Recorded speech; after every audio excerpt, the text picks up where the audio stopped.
Hello everyone, welcome to magnet brains. मैं Abhishek Kumar. Magnet brains अकेला एक ऐसा प्लेटफॉर्म जो आपको दे रहा है 100% फ्री एजुकेशन और कंटेंट जो है सबका सब बेस्ट फैकल्टीज के द्वारा आप लोगों को प्रोवाइड किया जाता है। तो मतलब कंटेंट के साथ भी किसी तरह की कोई गुंजाइश नहीं रखी जाती। मैग्नेट ब्रेन्स अकेला एक ऐसा प्लेटफॉर्म है जो आपको कंप्लीट एनसीईआरटी बुक की थ्योरी और उसके साथ में बेस्ट पब्लिशर्स की बुक की भी थ्योरी कंप्लीट न्यूमेरिकल्स के साथ में आपको यहाँ पे प्रोवाइड करवा रहा है। और इसी के साथ में आप लोगों को तैयारी करवाई जा रही है एनटीएससी एग्जाम और ओलंपियाड एग्जाम की भी। तो चलिए स्टार्ट करते हैं इस वीडियो को। तो इस वीडियो में हम लोग कवर क्या कर रहे हैं, तो ये केस बेस्ड क्वेश्चंस की सीरीज है जो आप लोग वॉच कर रहे हैं। और यहाँ पे आप लोग जो चैप्टर वॉच कर रहे हैं वो चैप्टर है सर्कल्स। तो सर्कल्स एक बहुत इंपॉर्टेंट चैप्टर जहाँ से हो सकता है आपका एक क्वेश्चन कोई केस बेस्ड का रिलेटेड आ जाए। तो चलिए इस टॉपिक की हम करते हैं स्टार्टिंग। तो most important questions case based, ठीक है। तो ये सीरीज आप लोग वॉच कर रहे हैं क्लास 10 स्टूडेंट्स, ये वीडियो आपके काम की है। तो चलिए इस वीडियो का पहला सवाल उसको हम लोग पढ़ लेते हैं। तो पहला सवाल कह रहा है कि Aastha is making a rangoli in her house. अब आस्था यहाँ पे एक करेक्टर, एक पर्सन का नाम दिया है। आस्था अपने घर में रंगोली का कार्यक्रम कर रही है, मतलब रंगोली बना रही है। तो आप लोगों ने देखा होगा दिवाली के समय जो रंगोली बनती है ये उसी की बात कर रहे हैं। तो Aastha is making a rangoli in her house. She started by drawing a circle. और उसने जो रंगोली बनाना स्टार्ट किया है उसने सबसे पहले यहाँ पे ड्रॉ किया है एक सर्कल। क्लियर है ये चीज। Her sister drew a parallelogram circum subscribing this circle. तो सर्कम सब्सक्राइबिंग का मतलब है कि सर्कल जो है वो इन लाइंस के अंदर आया है, मतलब ये एक पैरेललोग्राम उसने बनाया। और इस पैरेललोग्राम में आप नोटिस कर पाएंगे कि ये सर्कल जो है ये सर्कम सब्सक्राइब है। तो इस तरीके से दोनों सिस्टर्स ने मिलके एक रंगोली बनाने की शुरुआत की है।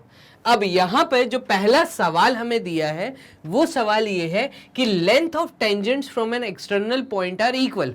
ये हमें पता है कि एक एक्सटर्नल पॉइंट से अगर मैं किसी सर्कल को टेंजेंट्स बनाता हूं तो ये इक्वल होते हैं। कॉमन सी बात है भाई, टेंजेंट्स ये तो आपने थ्योरम पढ़ी है सर्कल चैप्टर के अंदर। तो the tangents from a common point outside the circle, ठीक है, the tangents from the common point outside the circle are equal. तो कॉमन पॉइंट है यहाँ पे सी और ये जो टेंजेंट सर्कल की तरफ बने हैं ये आपस में इक्वल हैं। ऐसा इन्होंने पहले स्टेटमेंट में बोला जो हमें थ्योरी में भी पता है। Then name the tangent which drawn from external point C. External point C से कौन से टेंजेंट बने हुए हैं उनका नाम बताइए। एंड ए, तो आपको सी और ए पॉइंट से बन रहे टेंजेंट्स के नाम बताने हैं। क्लियर है, बस इतना आसान चीज है। इन द फिगर शोन अबव, तो ये जो फिगर आपको दिखाया है इस फिगर में आपको बताना है। चलिए अब यहां पे ध्यान दीजिएगा। अगर मैं देखूं तो टेंजेंट्स ड्रॉन फ्रॉम सी, तो मैं ऐसा बोलता हूं tangents drawn from point C are, कौन कौन से हैं, तो वो है R C and R Q. और ये दोनों इक्वल हैं, तो R C is equals to R Q.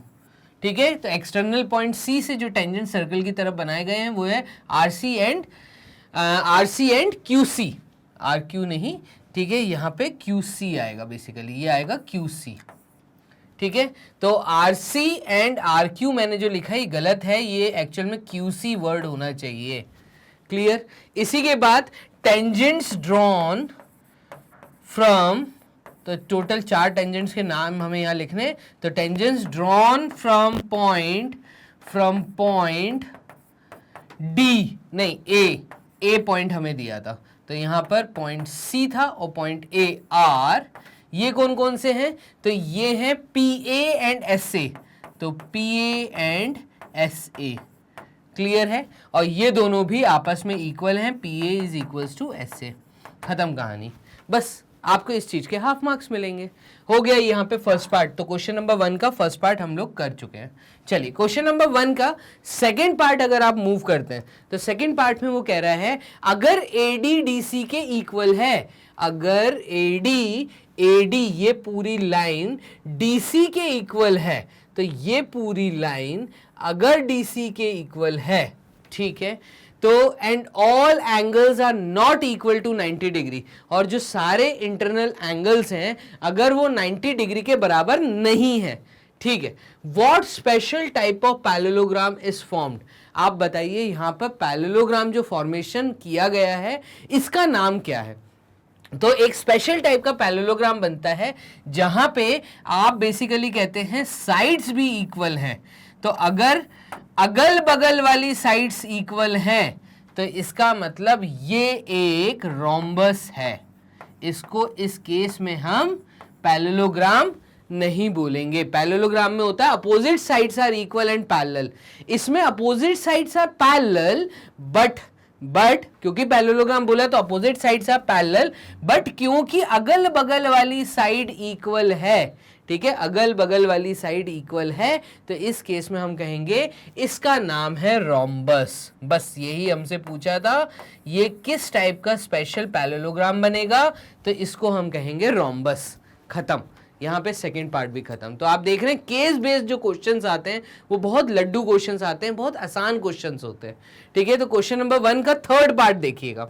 Third part में क्या बोल रहा है, तो थर्ड पार्ट में कह रहा है if the pair of tangents AQ and AP drawn from an external point A, एक ड्राइंग दी है, यहाँ पे एक एक्सटर्नल पॉइंट है A, अगर मैं इससे AP एंड AQ टेंजेंट बनाऊं एक सर्कल जिसका सेंटर O है, अब यहां पे बोला है point A to a circle with centre O are perpendicular to each other, और अगर ये दोनों टेंजेंट एक दूसरे के परपेंडिकुलर हैं, ठीक है, each other and length of each tangent is 5 centimeter, तो A से लेके P तक की जो दूरी है ये अगर 5 सेंटीमीटर है, AQ जो है ये भी 5 सेंटीमीटर है अगर, क्योंकि ये दोनों इक्वल बोले, ठीक है।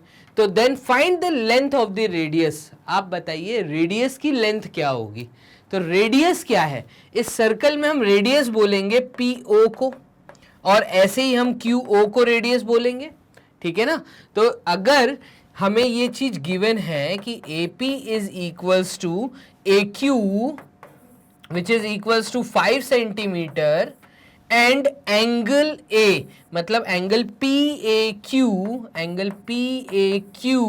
इज इक्वल्स टू 90 डिग्री, अगर ये चीज गिवन है तो हमें एक थ्योरम पता है, और थ्योरम ये कहती है कि एज वी नो, जैसा कि हमें पता है कि tangent and radius the meeting point, ठीक है, तो जहां पे सर्कल पे जिस पॉइंट पे टेंजेंट और रेडियस आपस में टच करती है, ठीक है, तो the point as we know the point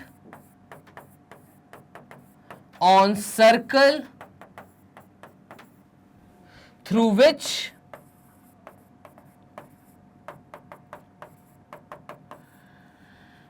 tangent is drawn, the tangent is perpendicular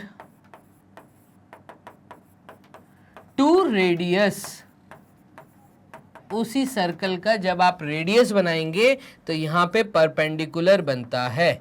इसका मतलब आपको क्या समझ आया, तो इन क्वाड्रिलेटरल APOQ, मैं ऐसा बोलूंगा इन APOQ, आप देखिए APOQ आपके पास 3 एंगल 90 डिग्री के हैं और ये क्वाड्रिलेटरल है, तो इन APOQ इन क्वाड्रिलेटरल, मैं ऐसा बोल देता हूं इन quadrilateral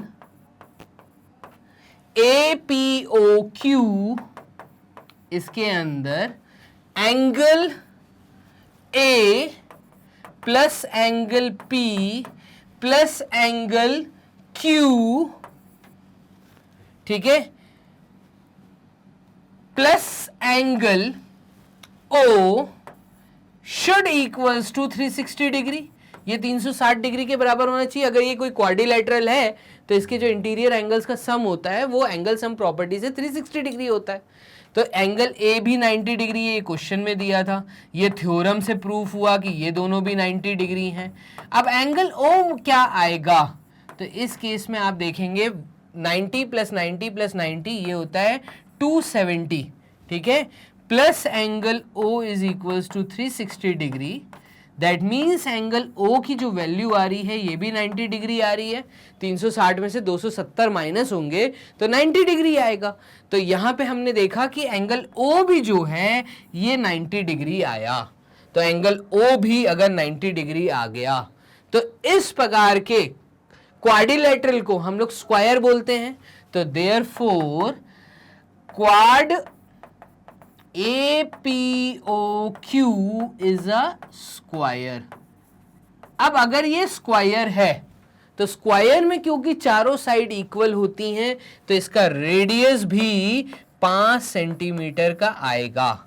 therefore PO is equals to 5 centimetre.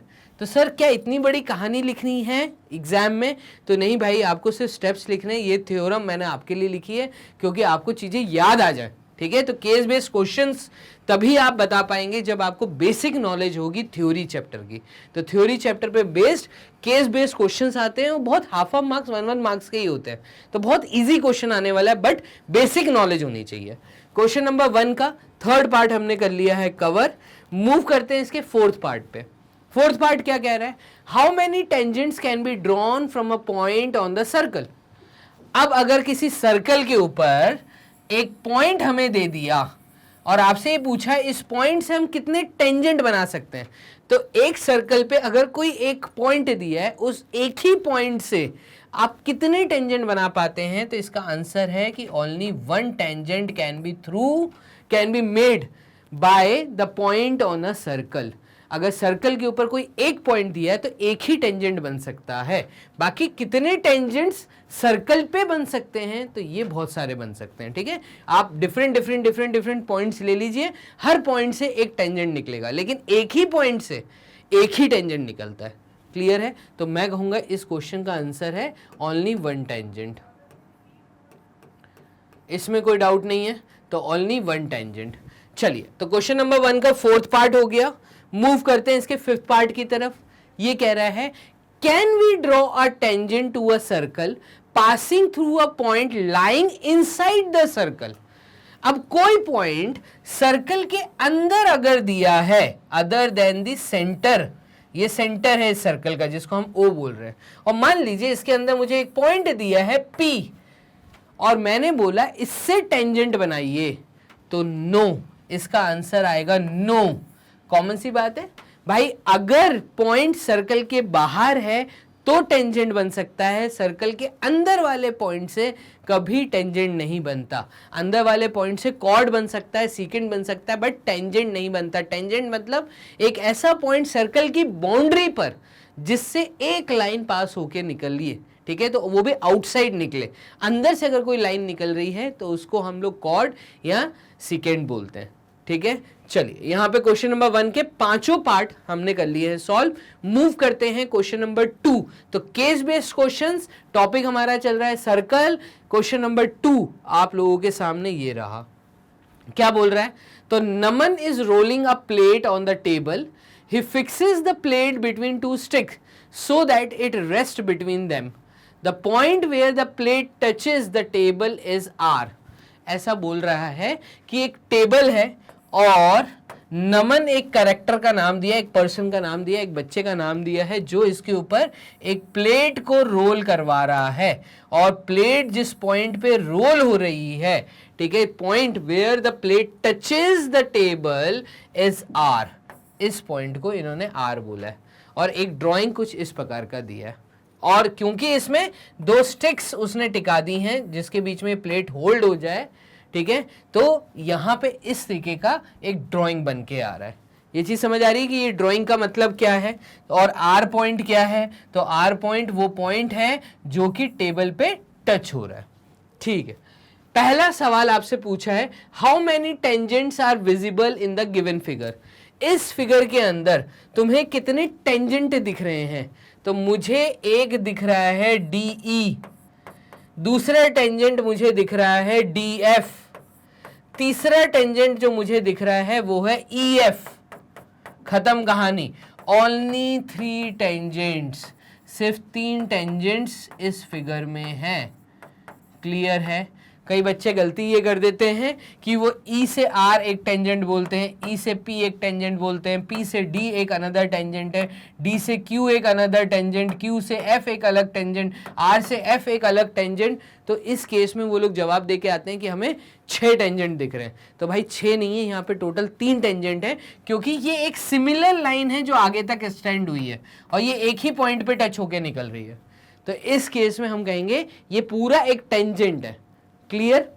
अब इस टेंजेंट का जो टचिंग पॉइंट है, यहां से ये लाइन 2 पार्ट्स में बढ़ जाती है। फिर एक लाइन आती है PE और दूसरी लाइन आती है क्या, PD।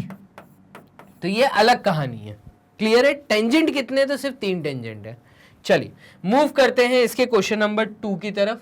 तो इसका सेकंड सवाल ये बोल रहा है कि अगर PE की वैल्यू 6 सेंटीमीटर है, अगर P से लेके E तक की जो दूरी 6 सेंटीमीटर है, ठीक है, QF 8 सेंटीमीटर है, तो ये अगर Q से लेके F तक की दूरी ये हमें 8 सेंटीमीटर दी है और DF से लेके DF वाली दूरी हमें जो है वो 13 सेंटीमीटर दी है। तो D से पूरा F जो है ये अगर हमें 13 सेंटीमीटर दिया है, तो DF को मैं यहाँ लिख देता हूँ DF, क्योंकि मुझे 13 सेंटीमीटर दिया है।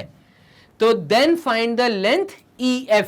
आप बताइए E से लेके F तक की दूरी क्या होगी। ठीक है, अब बात को यहां समझना। अगर DF मुझे 13 सेंटीमीटर दिया है, तो ये पूरा DF है, जिसमें Q से F तक मुझे पता है। तो क्या मैं ऐसा बोल सकता हूं कि ये जो DF है ये बना है कैसे? तो DF पूरी एक लाइन ये बनी है DQ को जब ऐड किया गया FQ के साथ। अब क्योंकि मुझे DQ की नॉलेज नहीं है, तो DQ मैं फाइंड कर सकता हूं, और FQ जो है क्योंकि ये 8 है और DF पूरी जो लाइन है ये हमें पता है, तो DF है 13। ठीक है, तो इस केस में अगर मुझे DQ निकालना है, तो DQ की जो वैल्यू आएगी वो हमारी आ जाएगी 13 माइनस 8, और 13 माइनस 8 का मतलब होता है 5। तो DQ की वैल्यू यहाँ पे आ जाएगी 5 सेंटीमीटर। ये DQ है। क्लियर? तो आप देखिए यहाँ पे हमें DQ की वैल्यू मिली, जो कि हमें नहीं पता करनी थी। जब भी हमने पता कर ली, हो सकता है आगे हमें काम आ जाए। ठीक है, हमें पता करना है EF, और EF पता करने के लिए हम क्या ऐसा बोल सकते हैं कि ER का जब मैं सम करूंगा FR के साथ, तो मुझे EF पूरा मिल जाएगा। अब क्योंकि QF मुझे दिया हुआ है, क्योंकि QF मुझे नोन है, तो QF इसका एक्सटर्नल पॉइंट है F, जो कि सर्कल से बाहर है, तो ये एक टेंजेंट है QF। तो इस केस में QF इक्वल आएगा RF के, क्योंकि ये दोनों के दोनों टेंजेंट हैं to the common point outside the circle. ठीक है, सर्कल से 2 टेंजेंट निकले जो एक कॉमन पॉइंट पे टकरा रहे हैं, तो ये दोनों टेंजेंट इक्वल होंगे। इसका मतलब RF की वैल्यू भी, देयरफॉर हम बोल सकते हैं कि RF की वैल्यू भी 8 सेंटीमीटर होगी। ये बात समझ आ रही है? तो RF की वैल्यू अगर 8 सेंटीमीटर आ गई, ठीक है, और PE जो यहां पर है वो इक्वल है RE के। अगेन कॉमन पॉइंट है E, और 2 टेंजेंट जो हैं वो सर्कल को टच करते हुए एक common point outside the circle touch करने। इसका मतलब ये दोनों क्योंकि टेंजेंट हैं, PE और ER टेंजेंट हैं, तो इस केस में मैं कहूंगा ये वाला पार्ट इस पार्ट के इक्वल है, तो ये दोनों इक्वल है। क्लियर? तो मैं कहूंगा therefore RE is equals to 6 centimeter. अब देखिए हमारे पास RE है, ठीक है, हमारे पास RF है, RE है, RF है, उठाओ और वैल्यू यहाँ डाल दो, तो ये हो जाएगा 6 प्लस 8। तो 6 प्लस 8 का मतलब होता है 12, 13, 14 मतलब 14 सेंटीमीटर। ठीक है, तो EF की जो वैल्यू आएगी, ये टोटल एक लाइन आ रही है 14 सेंटीमीटर की, तो EF जो है ये 14 सेंटीमीटर आ गया। तो यहाँ पे आपने क्वेश्चन नंबर 2 का सेकंड पार्ट किया है, मैंने पूरा डिटेल में जाके चीजें समझाई। क्लियर है? मूव करते हैं इसके थर्ड पार्ट की तरफ। तो इसका थर्ड पार्ट क्या कह रहा है, इसको देखिएगा। इसका थर्ड पार्ट कह रहा है क्या ई आर आर एफ के बराबर है? क्या ई आर, ये ई आर है, क्या ई आर, ठीक है, आर एफ के बराबर है? तो आर एफ यहां पे आप देखिए ये 8 सेंटीमीटर है, ठीक है, और ई आर 6 सेंटीमीटर है। तो थर्ड पार्ट के लिए मेरा जो जवाब आएगा वो आएगा no, E R is not equals to R F. The reason is being 6 is not equals to 8. अगर दोनों 6 होते या दोनों 8 होते तब मैं बोलता हाँ वो इक्वल है, लेकिन इस केस में नहीं है। तो यहाँ पे ये आंसर था सेकंड के लिए और थर्ड के लिए मैंने दे दिया। क्लियर? ऐसे ही मूव करते हैं फोर्थ पार्ट के लिए। तो क्वेश्चन नंबर 2 का फोर्थ पार्ट तुम्हें क्या कह रहा है? तो क्वेश्चन नंबर 2 का फोर्थ पार्ट कह रहा है what is the length of D E. आप बताइए D से लेके E तक की लेंथ क्या होगी एंड डी क्यू रिस्पेक्टिवली, और डी क्यू की लेंथ क्या होगी? तो देखो हमने पहले ही बता दी थी कि डी क्यू की वैल्यू क्या है, ये हमने निकाला था 5 सेंटीमीटर। तो ये फोर्थ के लिए जवाब आप पहले ही दे चुके थे। कितना आसान है। तो डी क्यू 5 सेंटीमीटर होगा। अब मुझे पता करना है फोर्थ का डी ई। तो फोर्थ के डी ई के लिए हम एक काम करते हैं, यहां पर डी ई जो है इसका एक पार्ट मुझे पता है, मतलब ये हो जाएगा डीपी प्लस ईपी, और डीपी क्योंकि इक्वल है डी क्यू के, तो यहां पे देखिएगा क्योंकि डीपी इक्वल है डी क्यू के और डी क्यू क्योंकि 5 सेंटीमीटर ये आया, इसका मतलब डीपी की वैल्यू भी 5 सेंटीमीटर होगी। तो हम दे सकते हैं देयरफॉर हम ऐसा बोल सकते हैं कि DE की जो वैल्यू आएगी वो DP मतलब 5 प्लस EP, और EP क्वेश्चन में दिया था 6, तो ये हो जाएगा 11 सेंटीमीटर। ये आ गया आपका DE। ठीक है, तो फोर्थ के 2 पार्ट ये मैंने सॉल्व कर दिया। क्लियर है? ऐसे ही हम मूव करते हैं फिफ्थ पार्ट के लिए। तो फिफ्थ पार्ट क्या कह रहा है? If R is the radius of the circle, then find the area of the triangle DEF। ये DEF पूरे ट्राइंगल के लिए एरिया निकालिए। तो जितना अभी तक हमने सॉल्व किया इसको कर देते हैं हम क्लियर। ठीक है, ये हमने कर दिया क्लियर। चलिए, अब इसके बाद हमें क्या बोला है कि R अगर रेडियस है सर्कल का, तो R अगर सर्कल का रेडियस है तो यहां से लेके यहां तक की दूरी अगर R है, ऐसे ही इस पॉइंट तक की दूरी अगर R है और इस पॉइंट तक की दूरी अगर R है, तो ये बोल रहा है अगर सर्कल का रेडियस R है तो ट्राइंगल का एरिया बताइए। तो इस केस में ट्राइंगल का एरिया भी हमें देखना पड़ेगा। तो एक काम करो, ऐसा आप इसको वॉच करो कि मैंने क्या किया, E से R ज्वाइन कर दिया, D से ये सेंटर पॉइंट ज्वाइन कर दिया और यहाँ से इसको ज्वाइन कर दिया और इस पॉइंट को मैंने दे दिया O। तो आपके पास 3 ट्राइंगल आ रहे हैं। एक ट्राइंगल आपके पास आया है DOE, दूसरा ट्राइंगल आपके पास आया है DOE के बाद DOF, और तीसरा ट्राइंगल जो आपको मिल रहा है वो आपको मिल रहा है EOF। आपको दिख रहे हैं 3 ट्राइंगल? तो ये 3 ट्राइंगल हमने दे दिए, एक पूरा ये वाला ट्राइंगल, और ऐसे ही बाकी 2 ट्राइंगल्स आपको दिख रहे होंगे। अब ट्राइंगल का एरिया कैसे देते हैं? तो 3 ट्राइंगल का एरिया, तो एरिया क्या मैं ऐसा बोल सकता हूं, एरिया ऑफ ट्राइंगल DEF, बड़े वाले ट्राइंगल का अगर मैं एरिया देखूं तो ये आएगा area of triangle DOE plus area of triangle, तो यहां पे हम बोलते हैं area of triangle DOF plus area of triangle क्या, EOF। तो इस तरीके से हमने क्या किया, यहाँ पे 3 ट्राइंगल्स का एरिया ऐड कर दिया, तो हमें एरिया ऑफ ट्राइंगल DEF मिल जाएगा। चलिए आगे सॉल्व करते हैं।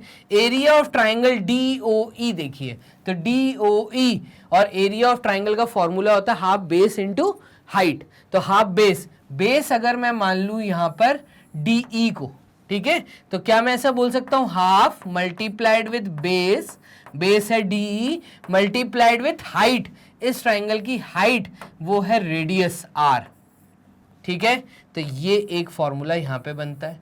ऐसे ही area of triangle D O F में अगर मैं बेस मान लूं डी एफ को, तो हाइट आ जाएगी अगेन आर, तो यहां पे ये हो जाएगा नेक्स्ट इसके अंदर half multiplied with base, base है डी एफ मल्टीप्लाइड विथ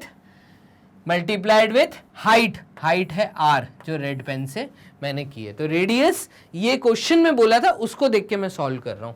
ऐसे ही plus area of triangle E O F में ये आ जाएगा हाफ बेस मतलब E F multiplied with height, ये अगेन रेडियस आ जाएगा। आप देखेंगे हर ब्रैकेट में क्योंकि हाफ आर कॉमन है तो हाफ आर को बाहर खींच लो, तो ये आ जाएगा half multiplied with R, bracket के अंदर आ जाएगा आपका D E plus D F plus यहां पर ये आ जाएगा ई एफ। क्लियर है? और डी ई की वैल्यू अभी आपने पीछे निकाली, तो डी ई की वैल्यू क्या है, डी एफ की वैल्यू क्या है, ऐसे ही ई एफ की वैल्यू बताइए क्या होगी। क्लियर है ये चीज? तो चलिए बता सकते हैं क्या हम, तो हमने पीछे क्या निकाला था उसको हम देख लेते हैं। तो यहां पर हमने पीछे निकाला था जो हमें डाटा दिया था, तो हमें डाटा पीछे कहां दिया था, ये रहा। ठीक है, तो पीई की वैल्यू इन्होंने 6 सेंटीमीटर कही थी, तो ये 6 थी तो ये भी 6 होगी, ये हमने फाइंड की थी। क्यू एफ 8 बोला था, तो क्यू एफ अगर 8 है तो ये भी 8 है। ठीक है, और हमें क्या बोला था, डी एफ की टोटल वैल्यू हमें 13 बोली थी, तो 13 में से जब 8 गए थे तो ये हमारा बचा था 5, तो ये 5 है और ये 5 है। इसका मतलब अगर मैं इस फॉर्मूले को देखूं तो डी ई की वैल्यू क्या हो रही है, पूरी डी ई की वैल्यू हो रही है 5 + 6 मतलब 11, तो ये आ जाएगा half multiplied with R, bracket के अंदर 11 प्लस डी एफ की वैल्यू क्या है, तो डी एफ की वैल्यू है 8 + 2 10, 10 और 3 13, तो 11 + 13 प्लस ई एफ की वैल्यू क्या है, तो ये है 6 + 8, तो 6 + 6 12, 13 और 14, तो ये आ गया 14। क्लियर है? इसको सॉल्व कर दीजिए, तो सॉल्व करने पे आपका आंसर क्या आ रहा है इधर देखिएगा। चलिए इसको रेड पेन से कर लें क्या, चलिए एक लाइन ले लेता हूं और रेड पेन से चीजों को बताता हूं। चलिए, तो इस केस में हमारी वैल्यू आ रही है 1/2 multiplied with R multiplied with 10 + 10 20, 20 + 10 30, 34 35 38, तो यहाँ पे ये आ गया है सम 38, और हाफ से जब ये 38 कटेगा तो ये आ जाएगा r, तो है ही था, मल्टीप्लाई में आ जाएगा 2 1 × 2 2 9 टाइम्स, तो 19r जो है ये एरिया आ जाएगा इस ट्राइंगल के लिए, तो सेंटीमीटर स्क्वायर में हमारा जवाब आएगा। तो 19r सेंटीमीटर स्क्वायर ये हमारा इस क्वेश्चन का जवाब होगा। किस क्वेश्चन का, तो ये हमने पता कर लिया, लेंथ हमने पता कर लिया। If r is the radius of the circle then find the area of triangle DEF, तो एरिया ऑफ द ट्राइंगल आ रहा 19r सेंटीमीटर स्क्वायर। यहां तक मुझे लगता है आपको 2 क्वेश्चन अच्छे से समझ आ गए होंगे। मूव करते हैं, बोर्ड को कर लेते हैं क्लियर, मूव करते हैं क्वेश्चन नंबर 3 की तरफ। तो थर्ड क्वेश्चन क्या कह रहा है वो देखिएगा। कृति saw a charkha in a museum and related the concept of tangents to a circle with it. She assumed the letters for the points shown in the figure. What is the relation between AP and AQ? अब ये बोल रहा है कि कृति ने चरखा देखा, तो चरखा आप सबने भी देखा होगा, गांधी जी का जो चरखा है जिसपे वो थ्रेड बनाते थे। तो कृति सॉ अ चरखा इन अ म्यूजियम, उसने म्यूजियम में चरखा देखा, and related the concept of tangents to a circle, तो उसने देखा कि एक चरखा है, चरखे से 2 टेंजेंट इस पॉइंट पे अगर फिक्स कर दिए गए तो ये 2 टेंजेंट बन सकते हैं, और चरखे के जो सेंटर पॉइंट है अगर इसको भी ज्वाइन कर दिया जाए तो ऐसा उसने कुछ एक कंसेप्ट लगाया, और एकदम सही कंसेप्ट लगाया। तो चरखे से एक बेस्ट ऑप्शन है, मैं ऐसा कहूँगा एक बेस्ट एग्जाम्पल है जहाँ पे आप टेंजेंट्स देख सकते हैं। ये एक प्लेटफॉर्म होता है, इसमें एक सर्कल लगा होता है, यहाँ पे कहीं नीचे एक पॉइंट रहता है जहां से वो लोग धागा बनाते हैं, तो इसके ऊपर धागा घूमता है और वो समथिंग ऐसे ही चलता है। तो इस चरखे से उसने एक कंसेप्ट लगाया टेंजेंट का। She assume the letters for the point shown in the figure, और उसने एक ऐसा फिगर बना के हर पॉइंट को एक लेटर दे दिया, तो मतलब उसने नामकरण कर दिया। ठीक है, what is the relation between AP and AQ? आप बताइए AP और AQ में क्या रिलेशन है? क्योंकि AP और AQ दोनों के दोनों टेंजेंट है, तो AP and AQ are tangents, ये टेंजेंट्स हैं। ठीक है, on the same point A outside the circle, तो A पॉइंट, A जो पॉइंट है वो क्योंकि आउटसाइड द सर्कल है, A point is outside the circle. ठीक है, तो यहां पे चीज को समझिएगा, अगर एक common point outside the circle है और उससे कोई दो टेंजेंट उस कॉमन पॉइंट पे आके मीट कर रहे हैं, तो हम कह सकते हैं therefore AQ is equals to AP, यही रिलेशन बनेगा। और ये दोनों के दोनों टेंजेंट हैं और ये दोनों के दोनों इक्वल हैं। खत्म, बस इतना ही बताना था और कुछ नहीं करना। तो क्वेश्चन नंबर 3 का फर्स्ट पार्ट आपने समझा कि कैसे चीजों को हम समझ सकते हैं, कॉमन नॉलेज तो होनी चाहिए। ठीक है, सेकंड पार्ट क्या कह रहा है? तो सेकंड पार्ट कहाँ गया? ये रहा। देखिए क्वेश्चन नंबर 3 का सेकंड पार्ट, चलिए यहाँ पे ये थर्ड है, फोर्थ है, फिफ्थ है, सेकंड पार्ट कुछ मिस हुआ है, कोई बात नहीं, इसको देखिएगा। तो कृति saw चरखा in a museum and related the concept of tangents to a circle with it. She assumed the letters for the point shown in the figure. Same case दिया है। If R is the radius of the wheel, अगर R radius है wheel का, तो अगर ये R radius है wheel का, ठीक है, and the L the length of the tangent, और L जो है ये टेंजेंट की अगर लेंथ है, तो P से लेके A तक का ये जो लेंथ दिया है ये L दिया है। ठीक है, then find the distance of OA। आप बताइए OA की वैल्यू क्या होगी? तो एक सिंपल सा पाइथागोरस थ्योरम हम लगा सकते हैं। क्यों लगा सकते हैं? क्योंकि हमें ये चीज पता है कि जो रेडियस है ये परपेंडिकुलर होता है टेंजेंट का। तो एज वी नो, यहां पे हम लिख लेते हैं कि as we know radius is perpendicular to tangent, तो therefore triangle OPA is right triangle, ये एक राइट ट्रायंगल बन के आएगा। तो हम यहां पर पाइथागोरस थ्योरम का यूज करेंगे। तो देयरफॉर हाइपोटेन्यूज स्क्वायर, हाइपोटेन्यूज का square is equals to base square plus perpendicular square. तो हाइपोटेन्यूज है हमारा OA का square which is equals to B square. तो B स्क्वायर मतलब बेस का स्क्वायर, मतलब L का स्क्वायर प्लस परपेंडिकुलर स्क्वायर मतलब R का स्क्वायर, ऐसा हम बोल सकते हैं। तो यहाँ पर बेसिकली OA का स्क्वायर जो है वो इक्वल होगा PA के स्क्वायर के प्लस OP के स्क्वायर के। ठीक है, और यहाँ पे PA की जो वैल्यू है वो है आपकी L square plus R square. तो L square plus R square, ये वैल्यू आ गई हमारी OA के स्क्वायर की। तो फाइनली OA की वैल्यू क्या आएगी? तो ये आएगी रूट के अंदर L square plus R square. ये आपका जवाब होगा। क्लियर है? तो कैसे ये थर्ड पार्ट को सॉल्व करना था वो हमने कर लिया है। सेकेंड पार्ट, इसका एक क्वेश्चन आप ऐसे एक वर्बल ले लीजिए कि वो ये पूछ सकते थे कि OP का क्या रिलेशन है PA के साथ। तो OP परपेंडिकुलर है PA के साथ, ऐसा हम बोल देते हैं। ठीक है, तो फोर्थ क्वेश्चन, क्वेश्चन नंबर 3 का फोर्थ पार्ट वो देखिएगा, वो क्या है फोर्थ पार्ट? तो फोर्थ पार्ट कह रहा है which quadrilateral is formed by OPAQ। अब देखिएगा यहाँ पर OPAQ, ये जो एक क्वाड्रिलेटरल बन रहा है, 4 लाइनें हैं तो एक क्वाड्रिलेटरल बन रहा है। तो ये जो क्वाड्रिलेटरल बन रहा है कुछ इस प्रकार का, ठीक है, तो ये किस तरीके का क्वाड्रिलेटरल है? क्योंकि अपोजिट एंगल सप्लीमेंट्री एंगल बनाते हैं।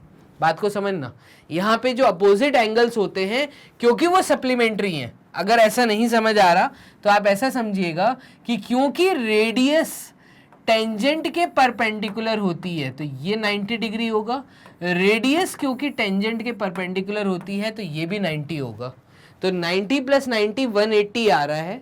तो एक पेयर अपोजिट एंगल्स का क्योंकि 180 डिग्री आ रहा है, सप्लीमेंट्री एंगल्स हैं, तो इस तरह के क्वाड्रिलेटरल को हम बोलते हैं क्या? तो इस तरह के क्वाड्रिलेटरल को हम बोलते हैं सर्कुलर क्वाड्रिलेटरल या साइक्लिक क्वाड्रिलेटरल। तो बेसिकली हम वर्ड यूज करते हैं साइक्लिक क्वाड्रिलेटरल। तो ये किस तरह का क्वाड्रिलेटरल बन रहा है? ये साइक्लिक क्वाड्रिलेटरल बन रहा है। बस इतना बोल के आप लिख दीजिएगा, ठीक है। तो क्वाड्रिलेटरल ये साइक्लिक क्वाड्रिलेटरल है, खत्म बात। इस तरीके से क्वेश्चन नंबर 3 का फोर्थ पार्ट आपको सॉल्व करना था। मूव करते हैं क्वेश्चन नंबर 3 के फिफ्थ पार्ट पे। चलिए बोर्ड कर लेते हैं क्लियर। फिफ्थ पार्ट क्या कह रहा है? If two tangents inclined at an angle of 60 degree. अब आप ऐसा समझिए कि कोई दो टेंजेंट हैं जो एक दूसरे को इंक्लाइंड है 60 डिग्री पे, ठीक है। तो are drawn to a circle of radius 5 centimetre, और उस सर्कल का अगर रेडियस 5 सेंटीमीटर है, ठीक है, तो then find the length of each tangent. आप बताइए ये टेंजेंट की लेंथ क्या होगी? क्लियर है? या आप चाहें तो एक अलग ड्राइंग भी बना सकते हैं। ऐसे आप ले लीजिए कि ये दो टेंजेंट हैं और ये दोनों टेंजेंट एक दूसरे को 60 डिग्री पे इंक्लाइंड है। यहां से ये रेडियस है, रेडियस 5 सेंटीमीटर दिया है, आपको टेंजेंट पता करना है। तो मैं ऐसा बोल देता हूं PAO तो हमें दिया था, तो ये O था और ये Q था, ठीक है। इस तरीके से हमें दिया। तो अगर मैं इसमें ये पॉइंट से ज्वाइन करवा दूं और यहाँ पे ये ज्वाइन करवा दूं तो मेरे पास दो ट्राइंगल आ रहे हैं। अगर आप ध्यान से देखें तो मेरे पास दो ट्राइंगल आ रहे हैं, ट्राइंगल OPA एंड ट्राइंगल, आप देखेंगे OPA के सिवा मेरे पास यहाँ पर OQA भी है। तो OQA ये दोनों एक दूसरे को कॉन्ग्रुएंट होंगे। क्यों कॉन्ग्रुएंट होंगे? तो ये मैं बोल सकता हूं ट्रिपल S कॉन्ग्रुएंसी के कारण। अब ट्रिपल S कॉन्ग्रुएंसी सर कहां लग रही है? तो भैया ये इस ट्राइंगल का ये जो रेडियस है ये इस ट्राइंगल का रेडियस है, तो ये दोनों आपस में इक्वल है। ऐसे ही दो टेंजेंट सिमिलर पॉइंट पे तो ये इक्वल है, ये कॉमन लाइन है दोनों ट्राइंगल्स के बीच में तो ये भी साइड है। तो ट्रिपल S कॉन्ग्रुएंसी के कारण मैं दो ट्राइंगल्स को सिमिलर बोल सकता हूँ। एक चीज तो एक कंसेप्ट आपको ये समझ आ रहा है। और हम क्या बोल सकते हैं? तो मैं थोड़ा सा बोर्ड को कर देता हूँ यहाँ पे क्लियर। चलिए इसको समझना, ये पूरा क्लियर कर दिया मैंने। और इसी डायग्राम का अगर मैं यूज़ करता हूँ तो ये क्योंकि 60 डिग्री था और यहाँ पे क्योंकि 90 डिग्री बन रहा था और ये रेडियस मुझे 5 दिया हुआ है, मुझे टेंजेंट बताना है, ठीक है।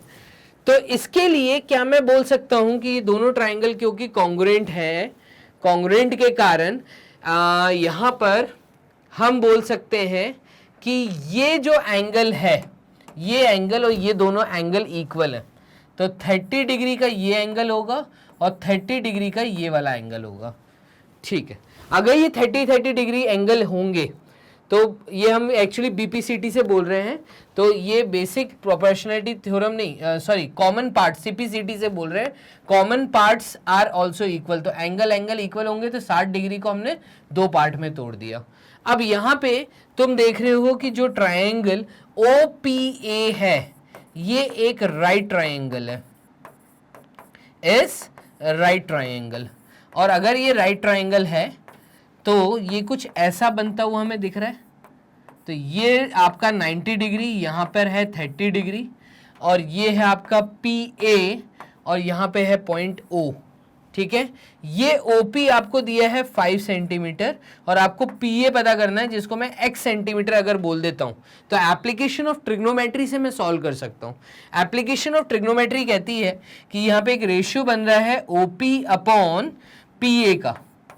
तो OP अपॉन PA का ये जो रेशियो बन रहा है ये बन रहा है आपका 5/x perpendicular upon base. And perpendicular upon base का जो रेशियो है ट्रिग्नोमेट्री से अगर मैं देखूं तो ये 1030 डिग्री पे बन के आ रहा है। तो 1030 डिग्री पे ये हमें रेशियो मिल रहा है। अगर मैं 1030 डिग्री की वैल्यू देखूं तो ये होती है 1/√3 विच इज इक्वल्स टू 5/x। तो क्या मैं x की वैल्यू दे सकता हूं, क्या मैं इस टेंजेंट की लेंथ दे सकता हूं? तो फाइनली इस टेंजेंट की लेंथ मतलब x की वैल्यू आ रही है 5√3। कितनी आ रही है? 5√3 और 5 सेंटीमीटर हमें दिया था, तो ये भी वैल्यू सेंटीमीटर में आएगी, 5√3 सेंटीमीटर। खत्म कहानी, और कुछ नहीं करना था। ठीक है, तो यहाँ पे ये कहा था if two tangents inclined at an angle of 60 degree are drawn to a circle of radius 5 centimetre then find the length of each tangent. तो ईच टेंजेंट की मैंने लेंथ दे दी ट्रिग्नोमेट्री का यूज करके। चलिए आगे देखिएगा, यहाँ पे क्वेश्चन नंबर 3 हमने कर लिया है। क्वेश्चन नंबर 3 का 5th पार्ट तक हमने कर लिया है। बोर्ड कर लेते हैं क्लियर और मूव करते हैं इसके 4th पार्ट के फर्स्ट देखेंगे सवाल क्या है। तो पहले केस रीड कर लेते हैं, केस क्या दिया है। तो केस दिया है when a cycle moves along a road, जब एक साइकिल मूव करती है रोड के along, then the road becomes the tangent at each point when the wheel rolls on it. तो यहाँ पे एक सर्कल है, एक साइकिल का व्हील है, जब ये रोड पे मूव कर रही है तो यहाँ पे ये रेडियस है, ये टेंजेंट है। ठीक है, when a cycle moves along a road then the road becomes the tangent, ठीक है, at each point when the wheel rolls on it. A tangent at any point t, अब मैं कोई भी पॉइंट ले लेता हूं t, on a circle is perpendicular to its radius ot। तो एकदम सही, ये अगर रेडियस है तो ये टेंजेंट है और r यहाँ पे परपेंडिकुलर है t के। ठीक है, आगे क्या बोला है? तो आगे हमें बोला है tangent TP, a tangent TP at a point T on the circle of radius 5 centimetre. अगर रेडियस 5 सेंटीमीटर दिया है तो ये बोल रहा है a tangent TP at a point T on the circle of radius 5 centimetre meets a line through the center O at point P such that OP is 12 centimetre. यहाँ पे ये जो OP दिया है ये 12 सेंटीमीटर दिया है। ठीक है, then find the length TP। आप बताइए TP की लेंथ क्या होगी? तो यहाँ पे क्योंकि R परपेंडिकुलर है टेंजेंट के, ठीक है, तो TP के टेंजेंट है, परपेंडिकुलर है, तो यहाँ पे 90 डिग्री का एंगल बन रहा है। इस कारण मैं पाइथागोरस थ्योरम का यूज कर रहा हूं और मैं कह रहा हूं 12 का स्क्वायर, हाइपोटेन्यूज का स्क्वायर, ये बराबर होगा R स्क्वायर प्लस TP का स्क्वायर, ऐसा हम बोल सकते हैं। और TP की वैल्यू क्या हमें कहीं पे दी है? तो tangent TP at a point T on a circle of radius 5 centimetre, radius हमें गिवन है तो TP हम बता देते हैं। तो ये हो जाएगा 12 square which is equals to 5 का स्क्वायर, रेडियस हमें 5 दिया है तो 5 का स्क्वायर प्लस TP का होल स्क्वायर। तो फाइनली 12 का square minus 5 square is equals to TP का स्क्वायर। यहाँ पर 12 का स्क्वायर होता है 144, तो 12 का स्क्वायर है 144 minus 25 which is equals to TP का होल स्क्वायर। तो ये आ जाएगा 119। ठीक है, 14 में से 5 गए तो 14 में से 5 गए 9 और 13 में से मतलब 3 में से 2 गए 1 और 1, 119 इज इक्वल्स टू TP का स्क्वायर। तो फाइनली TP की वैल्यू क्या आ रही है? तो आप देखेंगे TP की वैल्यू आ रही है 119√119। ये आपका जवाब है। तो क्वेश्चन नंबर 4 का फर्स्ट पार्ट कैसे सॉल्व करना है ये आपने देखा। ठीक है, मूव करते हैं क्वेश्चन नंबर 4 के सेकंड पार्ट की तरफ। बोर्ड कर लेते हैं क्लियर। सेकंड पार्ट क्या कह रहा है? तो in the given figure if angle TQP, angle TQP देखिएगा TQP is equals to 50 degree. ठीक है, क्या बोला है? ये डिग्री बोला है, परसेंटेज का साइन नहीं है, पहली बात।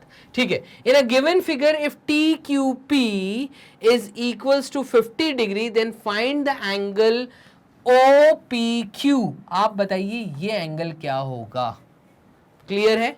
तो हम यहां बोल देते हैं let angle OPQ is equals to x degree. हम इसको टाइमिंग के लिए x मान लेते हैं। ठीक है, अब यहां पे एक ट्राइंगल देखिएगा। इन ट्राइंगल, कौन सा ट्राइंगल है? TQP,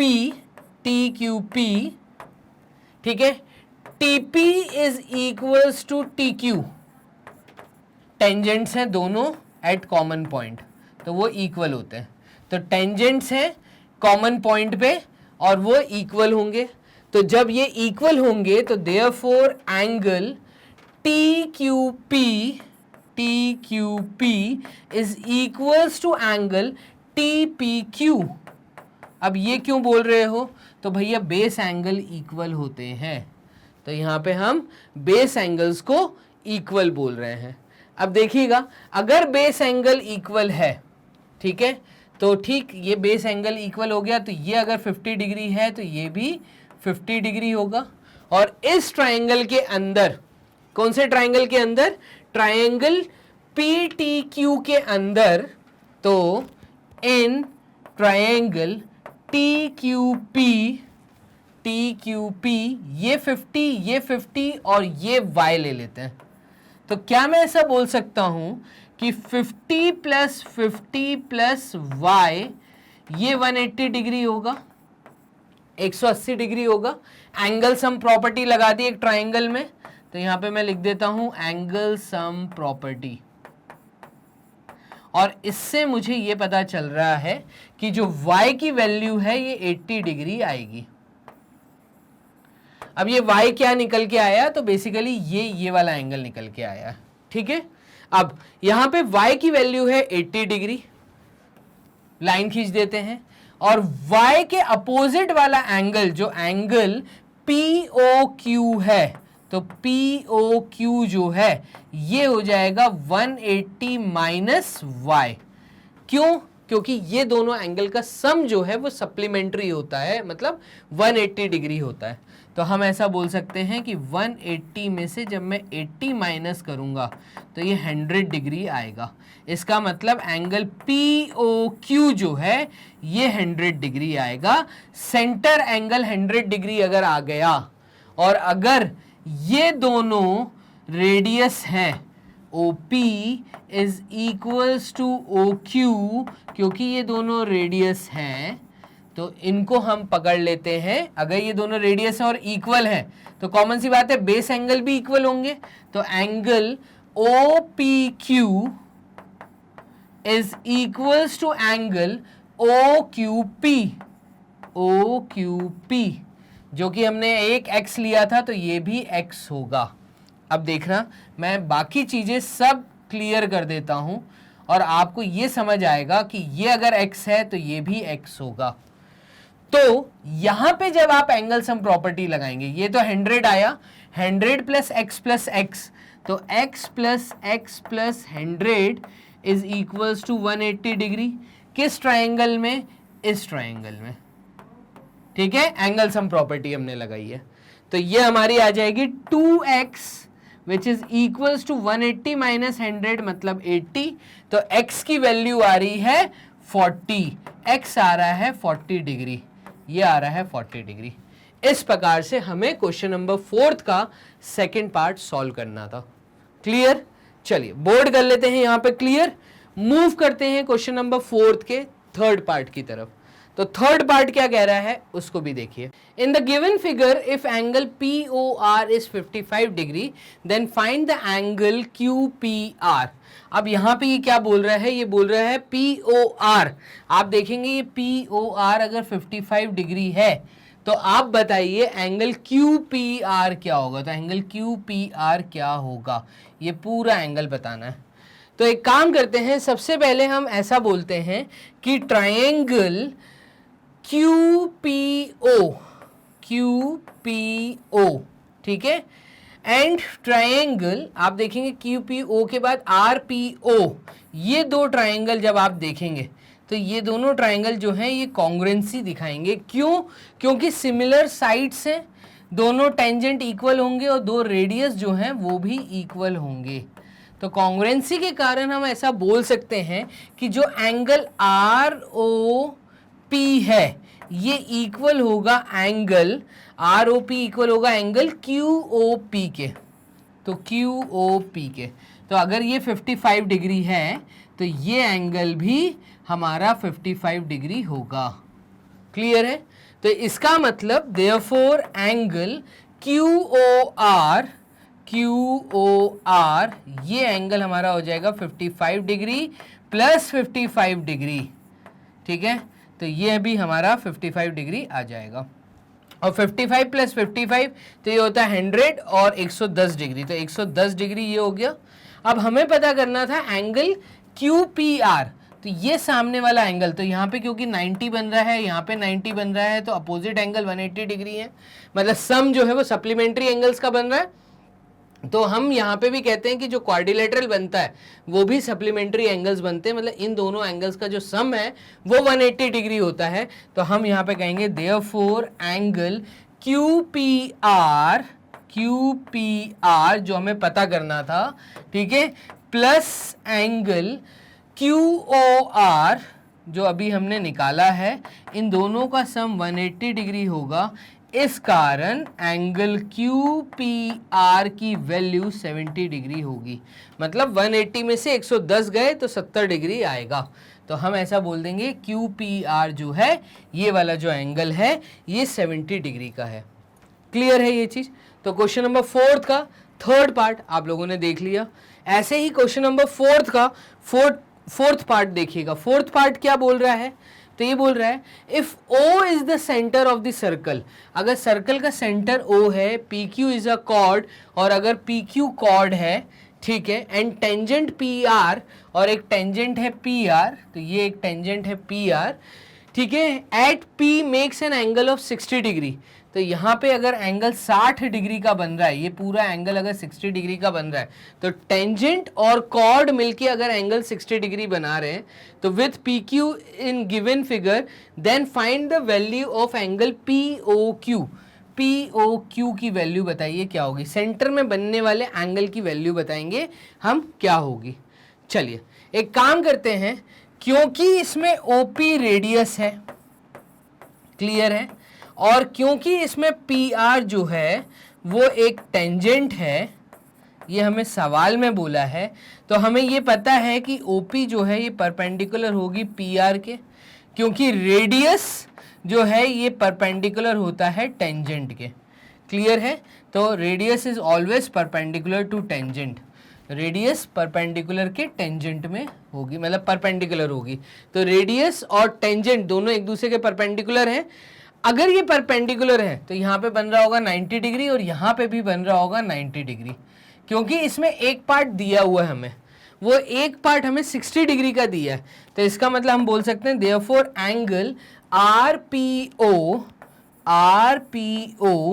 ये 90 डिग्री होगा, ठीक है, और RPO बना है RPQ, तो एंगल RPQ यहाँ पर आप देखिएगा ये RPO है, तो एंगल RPO ये पूरा 90 डिग्री है। कौन सा? ये पूरा 90 डिग्री है। अब आपको यहाँ पे RPQ को जब आप ऐड करेंगे एंगल QPO के साथ, तो ये एक्चुअल में 90 डिग्री दो एंगल का कॉम्बिनेशन है। इससे आपको ये पता चलेगा, क्योंकि RPQ मुझे 60 डिग्री दिया हुआ है, क्योंकि ये 60 डिग्री दिया है, तो 60 plus x is equals to 90, ऐसा मैं कर सकता हूँ। तो 60 plus x is equals to 90, यहाँ से x हमारा आएगा 30 डिग्री, और ये x क्या आया है? तो x बेसिकली मैंने यहाँ पर ये छोटे वाले एंगल को x मान लिया। अगर ये x है जो कि 30 डिग्री आ रहा है ना, तो एंगल QPO ये 30 डिग्री क्योंकि आ गया। अब हम यहाँ देख पा रहे हैं कि ये रेडियस था सर्कल का और ये रेडियस था।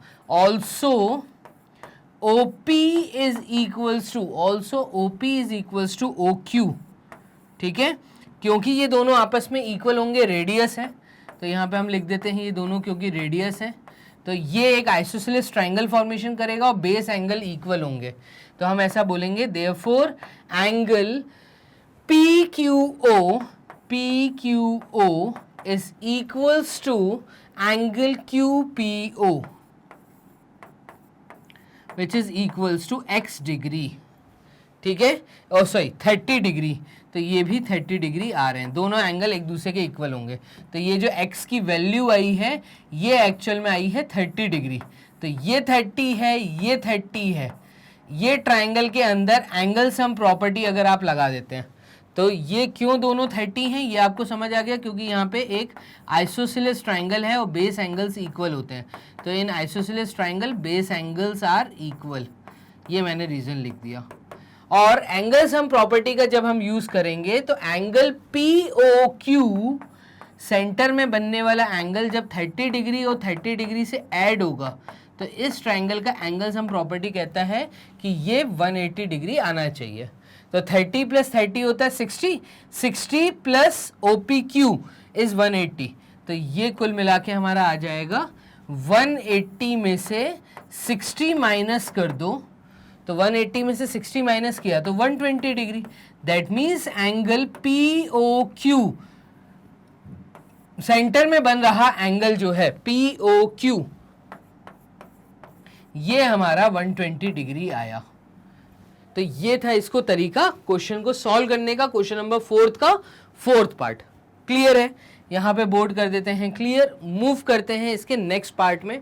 तो क्वेश्चन नंबर 4 का 5th पार्ट ये रहा।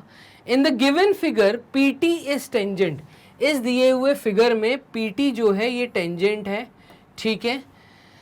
एंगल TPQ, एंगल TPQ, अब एंगल एंगल TPO जो है ये 25 डिग्री है, तो ये तो हमें क्वेश्चन में दिया हुआ है, ठीक है।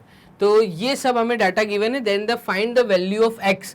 आप बताइए नीचे बन रहा एंगल क्या होगा। तो नीचे बन रहा एंगल क्या होगा, अगर आप देखें तो यहाँ पे एक ट्राइंगल बन रहा है जो कि 90 डिग्री का एंगल है। OT जो है ये रेडियस है, तो अगर OT रेडियस है, यहाँ ट्राइंगल फॉर्मेशन हो रहा है, तो ये 90 डिग्री का जो एंगल है इसी साइड को अगर मैं एक्सटेंड कर दूं, ठीक है, यही हुआ है, इसी साइड को नीचे एक्सटेंड किया है, तो एक्चुअल में ये पॉइंट था O, ठीक है, ये पॉइंट था T और ये पॉइंट था P। तो बेसिकली ये ट्राइंगल को मैं ऐसे सीधा करके देखता हूं अगर, तो यहाँ पे O से नीचे की तरफ चीज़ों को एक्सटेंड कर दिया है।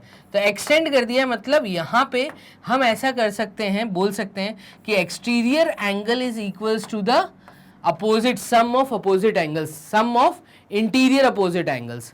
तो सम ऑफ अंदर के दो इंटीरियर अपोजिट एंगल्स का अगर मैं सम करूंगा तो ये एंगल मेरा निकल के आ जाएगा।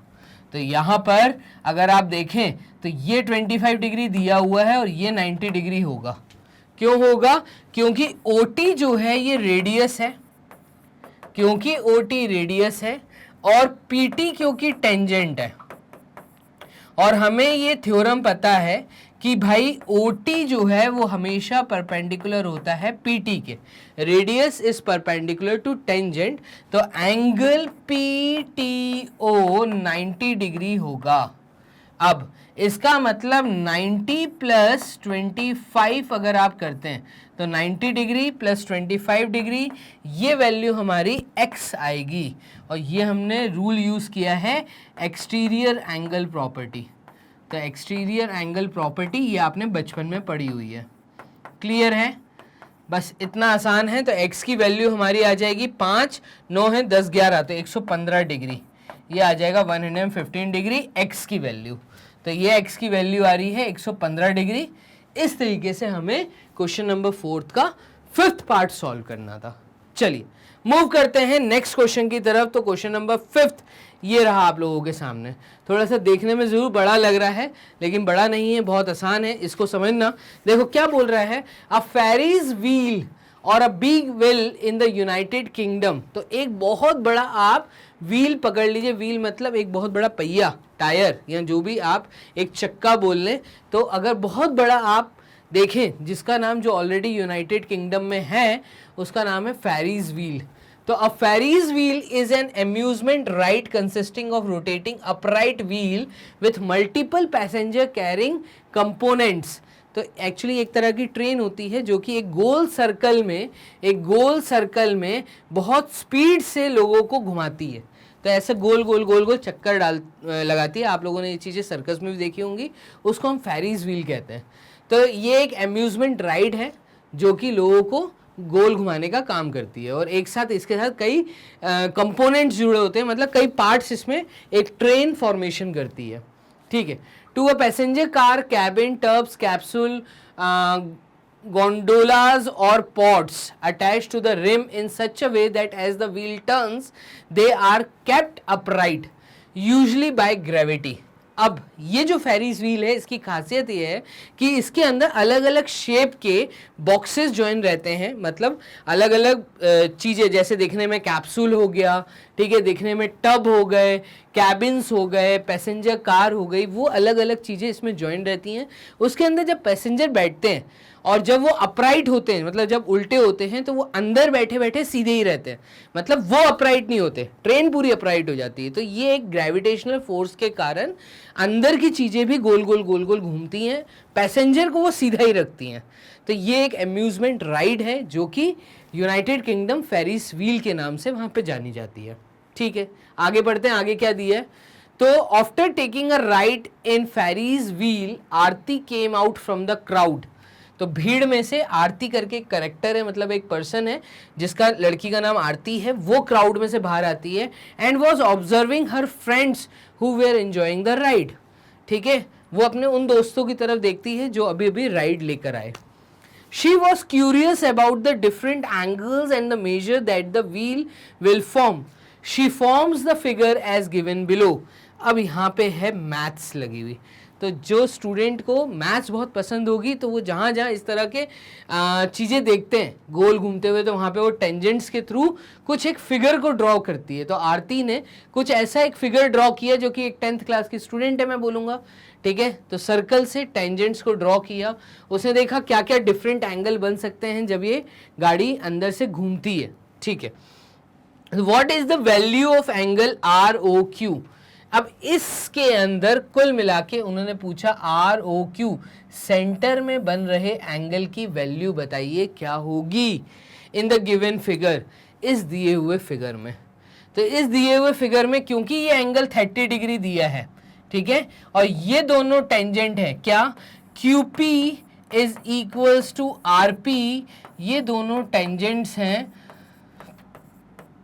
और इक्वल होंगे क्योंकि कॉमन पॉइंट इन दोनों टेंजेंट का P है. ठीक है, तो ये चीज इसके इक्वल होगी. सेंटर में जब दो इक्वल टेंजेंट रेडियस के साथ यहाँ ज्वाइन होते हैं तो ये सप्लीमेंट्री एंगल्स बनाते हैं. तो सप्लीमेंट्री एंगल्स बनाते हैं मतलब एंगल ROQ को जब मैं ऐड करूंगा एंगल RPQ के साथ तो ये 180 डिग्री सप्लीमेंट्री एंगल बनेगा. क्योंकि RPQ की वैल्यू 30 डिग्री दी है और हमसे एंगल ROQ पूछा है, तो हम 180 में से 30 डिग्री को कर देंगे माइनस. क्लियर है? तो यहाँ पे हमें एंगल ROQ मिलेगा 150 degree. 180 minus 30 will give you angle ROQ जो कि 150 डिग्री होगा. कोई डाउट नहीं यहाँ पर. तो इतना आसान क्वेश्चन, इतनी बड़ी कहानी, पूरा केस दिया था और उस केस से मिलते जुलते फिर हमें क्वेश्चंस दिए. चलिए बोर्ड कर लेते हैं यहाँ पे क्लियर. तो यहाँ पे हम मूव करते हैं इसके सेकंड पार्ट में. सेकंड पार्ट में हमसे पूछा है what is the value of angle RQP. अब मुझसे एंगल पूछा है RQP, ये वाला एंगल. ठीक है, तो ये वाला एंगल अगर आप देखें तो एक्चुअली एक सर्कल है, सर्कल का सेंटर O है, इससे हट के कॉर्ड बनी हुई है, ये R है, ये Q है और यहाँ से एक टेंजेंट है जो कि कॉमन पॉइंट पे जॉइंट है. ठीक है, ऐसा कुछ कहानी है. तो यहाँ पे ये P दिया है, यहाँ पे ये 30 डिग्री दिया है, तो ये दोनों टेंजेंट इक्वल होंगे. अभी मैंने पीछे समझाया, क्या समझाया कि RP जो है ये इक्वल होगा QP के. क्यों इक्वल होगा? क्योंकि कॉमन पॉइंट P और दोनों के दोनों टेंजेंट है. अब यहाँ पे एक आइसोसेलेस ट्राइंगल बन रहा है, तो मैं कहूँगा angle PRQ is equals to angle PQR, क्योंकि बेस एंगल होते हैं इक्वल. तो ये हम x मान लेते हैं, ये हम x मान लेते हैं, तो x प्लस x हो जाएगा 2x. Therefore 2x plus 30 degree angle sum property कहती है एक ट्राइंगल के अंदर 180 डिग्री एंगल सम प्रॉपर्टी, मतलब इंटीरियर तीनों एंगल्स का जो सम होना चाहिए वो 180 डिग्री होना चाहिए. ठीक है, तो 30 180 से माइनस होगा, यहाँ आएगा 150, तो मैं कहूँगा 2x की वैल्यू आ गई 150 एंड x की वैल्यू आएगी 75। 2 7 टाइम्स 14, 2 5 टाइम्स 10। तो मैंने यहाँ पे देखा कि जो x की वैल्यू आ रही है, जो एंगल आ रहा है, ठीक है, क्या है ये एंगल? एंगल PQR या RQP जो उन्होंने दिया है, RQP की वैल्यू आ रही है 75 डिग्री। इतना आसान सवाल और इतनी बड़ी कहानी, तो डरना नहीं है चीजें पढ़ के, बस आपको चीजों को सॉल्व करना है, आसानी से हो जाएगा। तो क्वेश्चन नंबर 5 का सेकंड पार्ट आपने कर लिया। मूव करते हैं क्वेश्चन नंबर 5 के थर्ड पार्ट की तरफ। तो ये कर दिया हमने, बोर्ड क्लियर। थर्ड पार्ट क्या कह रहा है? Find the value of angle RSQ। अब देखिएगा RSQ ये वाले एंगल की ये कह रहा है वैल्यू फाइंड करिए इन द गिवन फिगर। तो RSQ की वैल्यू, अब ये जो S पॉइंट है ना, ये बेसिकली सर्कल के ऊपर है, ठीक है। तो यहाँ पर एक एंगल फॉर्मेशन है RSQ जो हमें फाइंड करना है।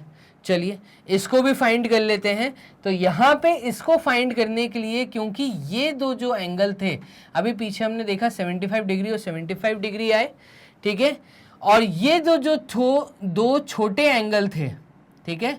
तो ये जो दो छोटे एंगल थे, अब देखो इसको कैसे सॉल्व करना है। एक तरीका और हो सकता है, ये कर देते हैं क्लियर। इसको समझना क्या तरीका है। एंगल ROQ, ये वाला सेंटर एंगल जो है ना, क्योंकि ये एंगल पीछे बन रहा है और आप लोगों ने ये चीज पढ़ी है कि angle on the same arc, ये सेम आर्क पे दोनों एंगल बने हैं। ये देखो यहाँ से ये भी बना है और ऐसे ही यहाँ से ये भी बना है। तो angle on the same arc, ठीक है, और सेंटर पे बन रहा एंगल जो है वो डबल है पीछे वाले आर्क पे बन रहा एंगल से।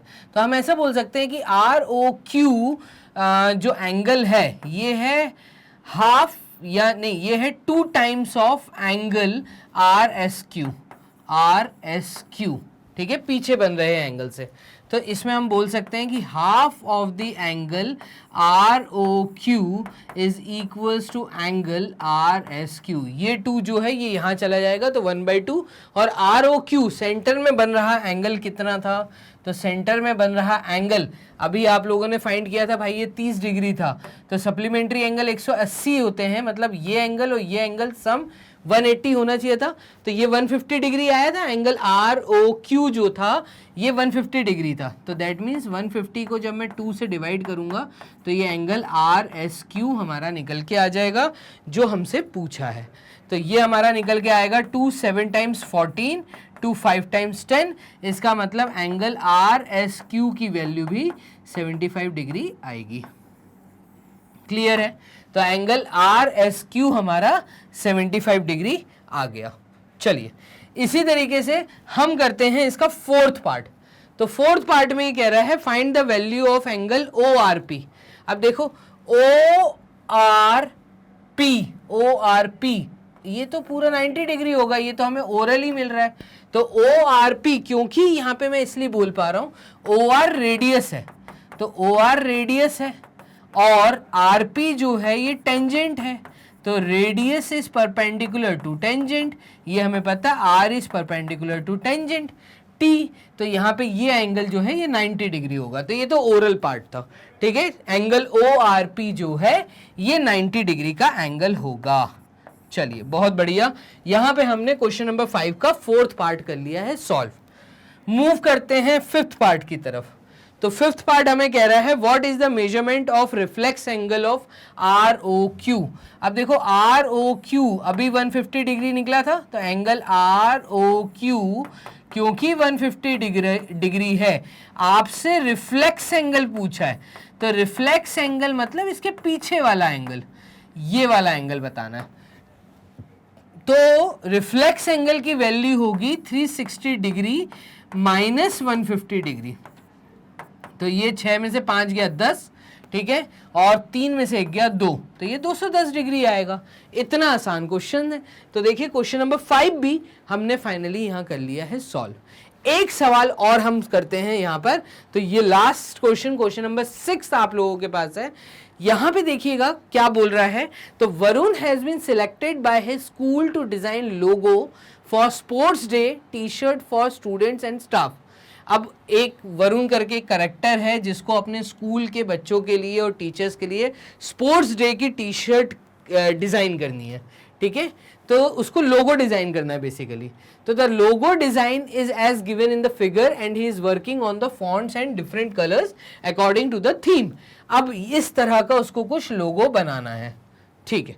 अब इस लोगो से रिलेटेड हमें आगे की जानकारी हम देख लेते हैं। इन given figure a circle with centre O is inscribed in triangle ABC। तो यहाँ पे बेसिकली एक ट्रायंगल है ABC जिसके अंदर सर्कल जो है वो इंस्क्राइब किया है, उसके अंदर बनाया है। तो such that it touches the sides AB, BC and CA। इस हिसाब से बनाया है कि ये AB, BC और CA जो है इन पॉइंट्स पे टच करेंगे, FED या DEF जैसे इन्होंने बोला है, ठीक है। तो यहाँ पे आप देखिए DEF respectively the length of the sides AB, ठीक है, BC एंड CA।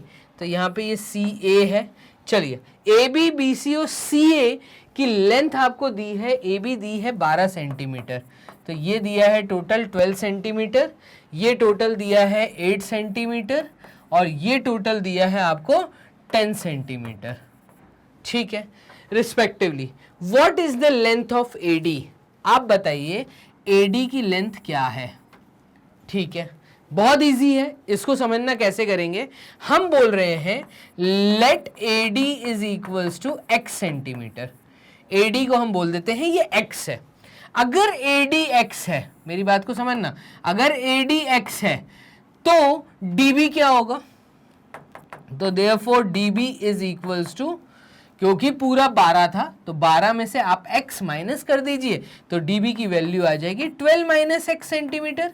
हो सकता है यही, ठीक है ना भाई। टोटल लेंथ थी 12, 12 में से ये x है तो ये वाला होगा 12 माइनस एक्स, और अगर ये 12 माइनस एक्स है तो ये इक्वल है इसके। तो हम ऐसा बोल सकते हैं कि BE की वैल्यू ये इक्वल होगी DB के, तो ये वैल्यू भी 12 माइनस एक्स सेंटीमीटर होगी, इसमें कोई डाउट नहीं है। तो ये वैल्यू भी तुम्हारी 12 माइनस एक्स होगी। हम एक काम करते हैं यहाँ पर कि रेड पेन से तो मेन वाला लिखे रहने देते हैं और ब्लू पेन का यूज़ कर लेते हैं। और ब्लू पेन से हम ये कह रहे हैं ये 12 माइनस एक्स है, ये 12 माइनस एक्स है, ठीक है, ये x है तो ये भी x होगी, ठीक है।